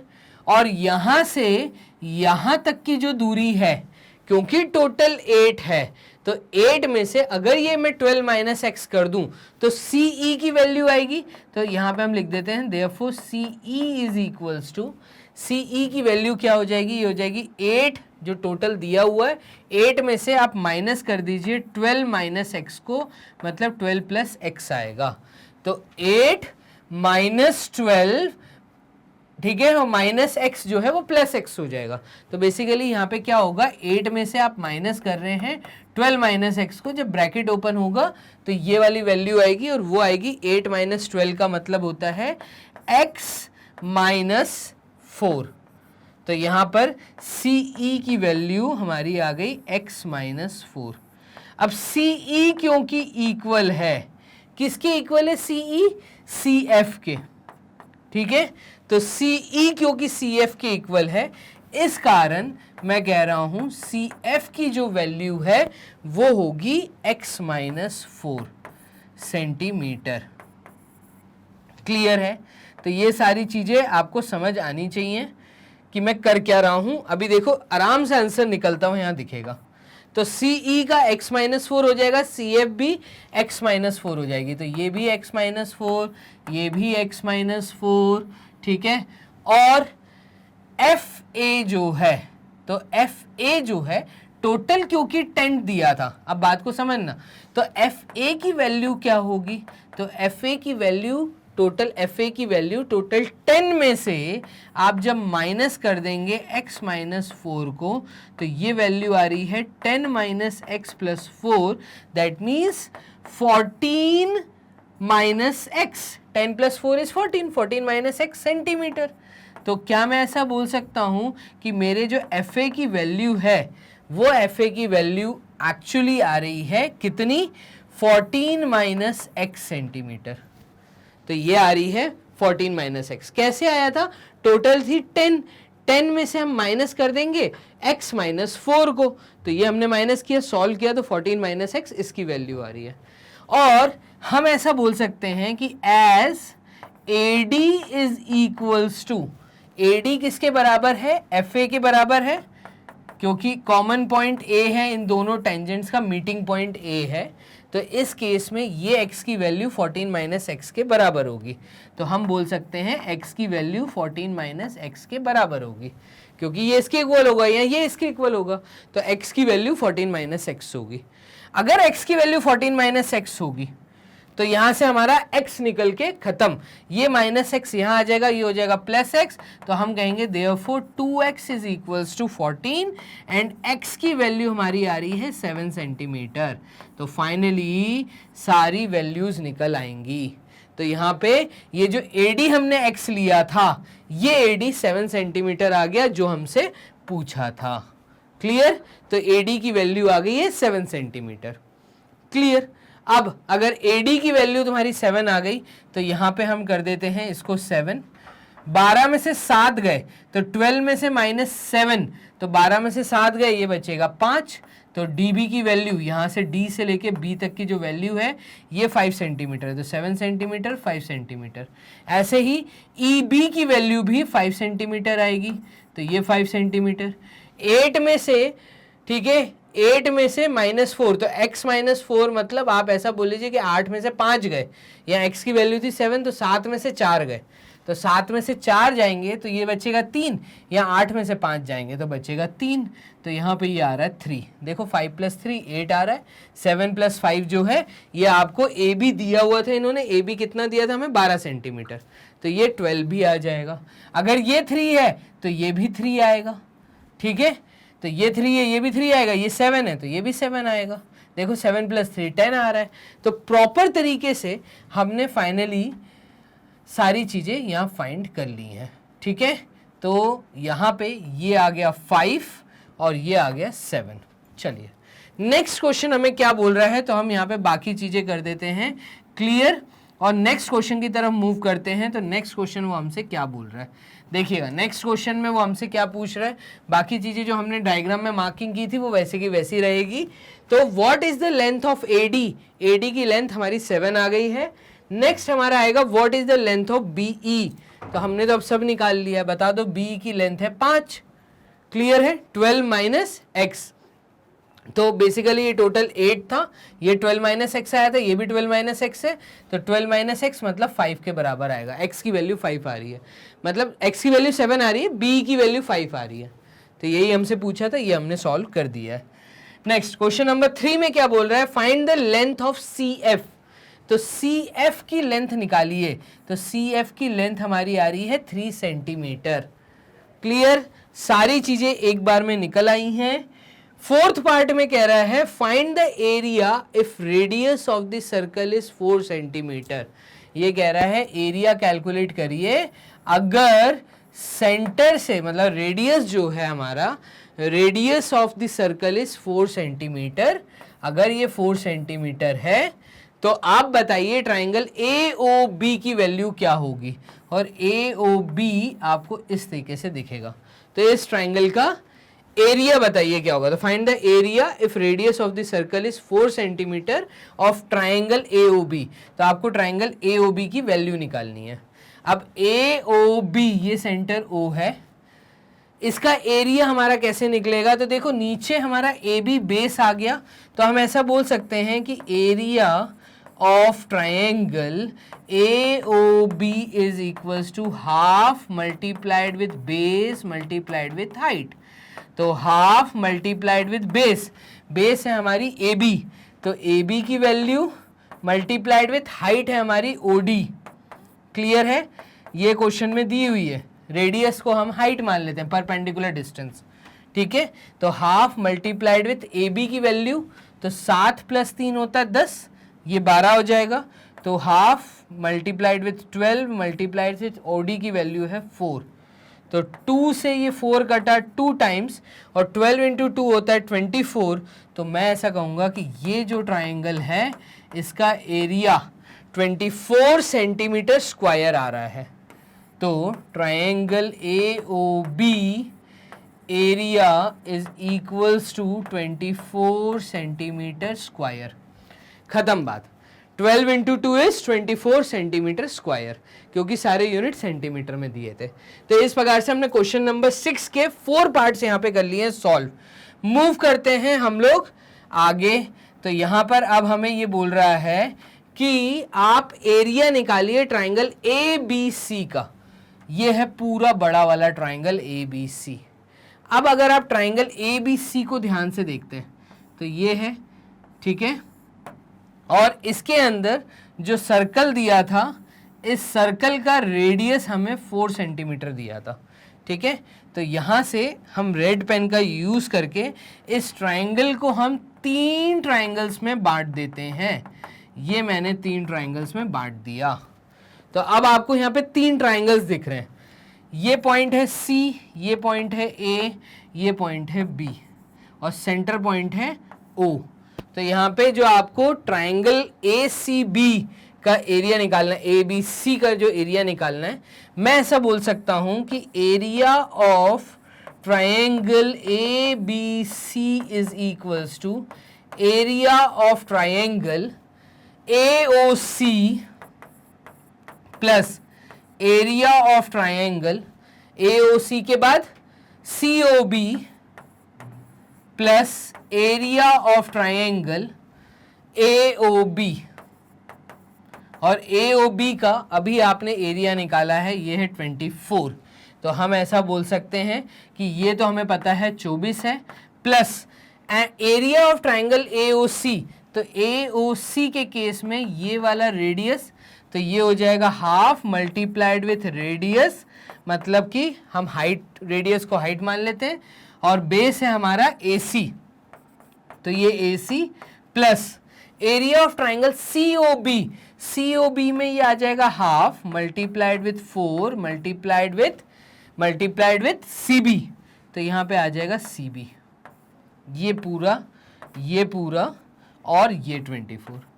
इनको अगर हम सॉल्व करेंगे तो इन दोनों में से हाफ एंड 4 बाहर आ रहा है, तो 2 टाइम्स होता है 4, तो 2 यहाँ पे भी है और 2 यहाँ पे भी है।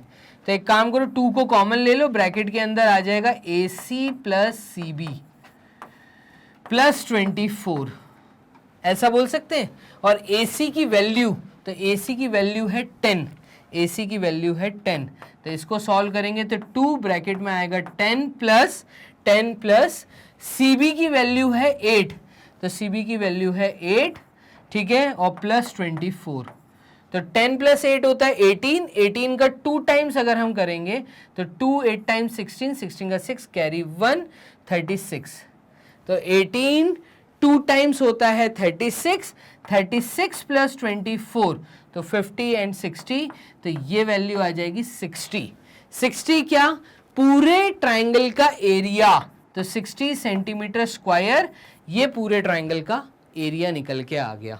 तो इस प्रकार से क्वेश्चन नंबर 6 का आपने 5th पार्ट भी सॉल्व कर लिया। तो यहाँ पे finally circles chapter most important question, वो भी जो हमारी सीरीज चल रही है केस बेस्ड टाइप क्वेश्चंस की, तो यहाँ पे आपने 6 क्वेश्चन देखे सर्कल चैप्टर्स के अंदर। अब आप तैयारी कर रहे हैं टर्म 2 की, तो टर्म 2 केस बेस्ड क्वेश्चंस कहाँ मिलेंगे, मोस्ट इंपॉर्टेंट क्वेश्चंस कहाँ मिलेंगे, प्रीवियस ईयर्स क्वेश्चंस कैसे मिलेंगे। तो आप कुछ नहीं, आप सिंपल आइए गूगल राजा के पास, टाइप करिए magnet brains. Magnet brains type करते ही आपके सामने जो इंटरफेस ओपन होगा, उस इंटरफेस में थोड़ा सा स्क्रॉल अप करेंगे, मतलब ऊपर की तरफ स्क्रॉलिंग करेंगे, तो आपको हेडिंग दिखेगी explore top courses. Explore top courses के अंदर क्लास 10th आप जैसे ही क्लिक करते हैं, तो क्लास 10th क्लिक करके आपके सामने आ जाएंगे आपकी सारी टीचर्स जो आपको वेरियस सब्जेक्ट्स पढ़ा रहे हैं, चाहे वो केमिस्ट्री है, हिंदी है, बायोलॉजी है, संस्कृत है, कंप्यूटर्स है। ऐसे ही मैथ्स टर्म 2 की तैयारी का यहाँ पे आपको ये जो फोटो बनी हुई है जहां पे मैं और गौरव मिश्रा सर आपको साथ में दिख रहे हैं। तो हम लोग तैयारी करा रहे हैं आपको टर्म 2 की। आप सिंपली यहाँ पे वॉच नाउ पे क्लिक करिए। जैसे ही आप वॉच नाउ क्लिक करते हैं तो हमारे द्वारा पढ़ाए हुए सारे टॉपिक्स प्रॉपर तरीके से थ्योरी के बाद मोस्ट इंपॉर्टेंट के बाद आपको दिखेंगे केस बेस्ड के बाद आपको दिखेंगे प्रीवियस ईयर्स क्वेश्चंस। तो सारे टॉपिक्स जोन सा भी आपको टर्म 2 की तैयारी करनी है उसको जैसे ही आप क्लिक करते हैं तो क्लिक करते ही आपके सामने वो पर्टिकुलर चीज जो आप देखना चाह रहे हैं वो आपके सामने स्टार्ट हो जाएगी। तो इस तरीके से घर बैठे बैठे तैयारी करना अब हो गया है बहुत आसान, ठीक है। और अकेला मैग्नेब्रेन्स एक ऐसा प्लेटफॉर्म है जो आपको प्रॉपर तरीके से अरेंज्ड फॉर्मेट में, ठीक है, complete theory, complete numericals, complete previous years questions, most important questions, case based questions सब कंप्लीट करा रहा है। आपको सिर्फ इस इंफॉर्मेशन को अब पास करना है नीडी तक। नीडी मतलब उन दोस्तों तक जो लोग चाहते हैं घर बैठे के तैयारी करना, तो उन तक लिंक जरूर शेयर करिए। और इसी के साथ में वीडियो को जल्दी से लाइक दे दीजिए और सब्सक्राइब जरूर करिए। तो सब्सक्राइब करना इसलिए ज़रूरी है क्योंकि डेली आपके पास एक नई वीडियो आती है। पहले आप तक पहुंचे टर्म 2 की तैयारी आप अच्छे से कर पाएँ तो आपको चैनल को सब्सक्राइब करना मतलब बेल आइकन दबाना है ज़रूरी। चलिए मिलते हैं एक नए टॉपिक में, तब तक के लिए अपना ध्यान रखिए। Bye and take care.